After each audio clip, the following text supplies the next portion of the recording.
এবার দেখা মিলল ৯০ দশকের শাবনূরকে আরশার সঙ্গে তার বোনের মেয়ের জন্মদিনে।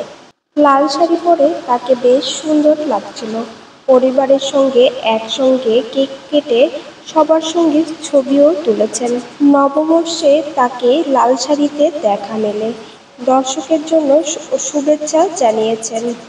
তবে আবার দেখা মিলল শাবনূরকে ফলের বাগানে। সেখানে বেশ কিছু ছবি তুলে সামাজিক যোগাযোগ মাধ্যমে শেয়ার করেছেন। তাকে বেশ সুন্দর লাগছিল এবং মনে হচ্ছিল তিনি ওজন কমিয়েছেন। তবে কি তিনি মাতাল হওয়া সিনেমার জন্য প্রস্তুতি নিচ্ছেন? এর আগে চয়নিকা চৌধুরী জানিয়েছেন, শাবনূর যখন বলবে নিজেকে ফিট করেছি তখনই এই সিনেমার কাজ শুরু হবে। অনেক ভক্তরাই জানতে চেয়েছেন তিনি কবে সিনেমা জগতে ফিরবেন এবং কেমন আছেন। তিনি পরিবারের সঙ্গে ভালো আছেন এবং শীঘ্রই রঙ্গনা সিনেমার মুক্তির কথা জানাবেন। তবে তার আগে রঙ্গনা সিনেমার গান মুক্তি পাবে।